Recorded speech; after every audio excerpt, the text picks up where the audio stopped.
ইয়া নবী সালামু আলাইকা মিলাদ দাড়ি পড়া কি? প্রথম কথা ভাইরা, রাসূলুল্লাহ সাল্লাল্লাহু আলাইহি ওয়াসাল্লামের সুন্নতটাই উত্তম।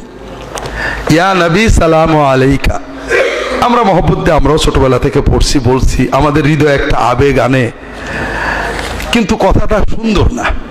ইয়া নবী কথাটার ভিতরে আদবের অভাব আছে। কারণটা কি? আমাদের তালবেলেমরা আছে, ও বুঝবে। ইয়া নবী হলো নাকেরা ডাকা, এই লোক, এই দাড়িওয়ালা, এই জুতাওয়ালা, এই চানাচুরওয়ালা, এই পুলিশ ভাই। তার মানে আমি মূলত তার নামটাও জানি না, তবে সে যে পুলিশ অথবা চানাচুরওয়ালা এটা বুঝতে পারছি।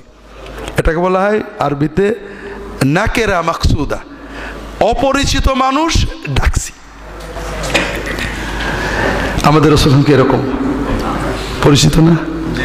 পরিচিতকে ডাকার নিয়ম হলো তাকে মারেফা করে ডাকতে হবে, বুঝতে পেরেছেন? তার পরিচয় দিয়ে। ইয়া আইয়ুহান নবী, আল্লাহ তাআলা যতবার রাসূল সাল্লাল্লাহু আলাইহি ওয়াসাল্লামকে ডেকেছেন কি বলেছেন? ইয়া আইয়ুহান নবী, হে আমার নবী, আমার পরিচিত, আমার প্রিয়। আর সাহাবায়ে কেরাম যখন নবীকে ডেকেছেন কি বলেছেন? ইয়া নবী আল্লাহ, ইয়া রাসূল আল্লাহ। কখনোই দেখবেন না কখনো সাহাবায়ে কেরাম ইয়া নবী, অসম্ভব। কাজেই আমরা কেন নবীজিকে এরকম নাকেরা করে রাখবো? ইয়া নবী আল্লাহ, ইয়া রাসূল আল্লাহ। 2 নম্বর হলো সালামের সুন্নত হলো আগে সালাম বলে তারপরে ডাক দেওয়া। আমরা সবই নবীজি শিখিয়েছেন। আত্তাহিয়াতু নবীর উপর সালাম পড়ি, কি পড়ি? আসসালামু আলাইকা আইয়ুহান নবিয়্যু। এটা। তৃতীয় হলো ভাইরা, আমি একটার বিষয় নিয়ে অনেক খোঁজাখুঁজি করছি, কেউ যদি জানেন বলবেন। রাসূলুল্লাহ সাল্লাল্লাহু আলাইহি ওয়াসাল্লামের ওফাতের পরে, মৃত্যুর পরে তার কবর জিয়ারত ছাড়া দূর থেকে সালাম পড়তে কেউ নবীকে ডেকে সালাম পড়েছেন আমি পাইনি। আবু হানিফা, আমাদের মাযহাবের ফকিহদের কিতাব, সাহাবীদের সবাই আল্লাহুম্মা দিয়ে বলেছেন, অর্থাৎ নবীজির কাছে দাঁড়িয়ে সালাম দিলে বলেছেন আসসালামু আলাইকা ইয়া রাসূলুল্লাহ। আর যখন দূর থেকে বলেছেন আল্লাহুম্মা সাল্লি আলা মুহাম্মাদ ওয়া সাল্লাম।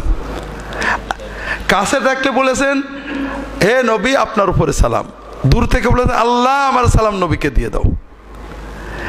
এই জন্য আমরা যে ইয়া নবী বলে ডাকে সালাম দিই, এর সে আসসালাতু ওয়াসসালামু আলা রাসূলিল্লাহ বললে সহিহ সুন্নত মোতাবেক হয়। আর দাঁড়ানো, সাহাবীরা বসে পড়তেন, দাঁড়ানোর দলিল আপনাদের বলেছি। দাঁড়িয়ে কোরআন পড়ার কয়টা দলিল বললাম? কাটা যাবে একমাত্র সুন্নত দিয়ে কাটা যাবে। আমাকে আমার এক আত্মীয়, নাম বললে সবাই চিনবেন, বলছে খালুজান তাজিমি কিয়াম যে সুন্নত তো বুখারী শরীফে আছে, অর্থাৎ কেউ আসলে তাকে সম্মানে দাঁড়ানো, দাঁড়িয়ে তাকে রিসিভ করা, এটা যে সুন্নত, এটা তো হাদিসে আছে, বুখারীতে আছে। তাই বললাম যে বাবা, খালি মাথায় নামাজ পড়া যে সুন্নত, এটা বুখারী, মুসলিম, আবু দাউদ, তিরমিজি, নাসাঈতে শত শত হাদিস আছে। তো সেটা আবার কি? তুমি যে হজে যাও, টুপি মাথায় দিয়ে পড়ো না খালি মাথায় পড়ো? কিভাবে পড়ি আমরা? রাসূলুল্লাহ সাল্লাল্লাহু আলাইহি ওয়াসাল্লাম হজের সময়ে কাবার ঘরে, আরাফাতের মাঠে, জীবনের শেষ হজে নামাজ পড়েছেন টুপি মাথায় না খালি মাথায়?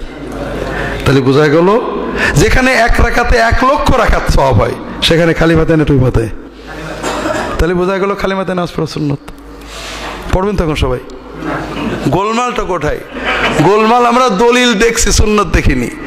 যে রাসূল আরাফাতের মাঠে খালি মাথায় পড়েছেন, মক্কায় তাওয়াফের সময় খালি মাথায় পড়েছেন, সেই রাসূল হজের বাইরে মদিনায় কি মাথায় পড়েছেন? এখন যদি আপনি হজের দলিল দিয়ে মদিনার নামাজ ক্যান্সেল করেন তাহলে তো হবে না। ঠিক রাসূলুল্লাহ সাল্লাল্লাহু আলাইহি ওয়াসাল্লাম যখন ফাতেমার ঘরে আসছেন, ফাতেমা দাঁড়িয়েছেন, চুমু খেয়েছেন, কিন্তু ফাতেমার ঘরে যখন আসেননি, ফাতেমা ঘরে বসে দরুদ সালাম পড়েছেন, তখন কি দাঁড়িয়েছেন নাকি? তখন দাঁড়িয়েছেন নাকি? কখনোই দাঁড়াননি। এই জন্য বসে মহব্বতের সাথে সালাম পড়াটাই সুন্নত।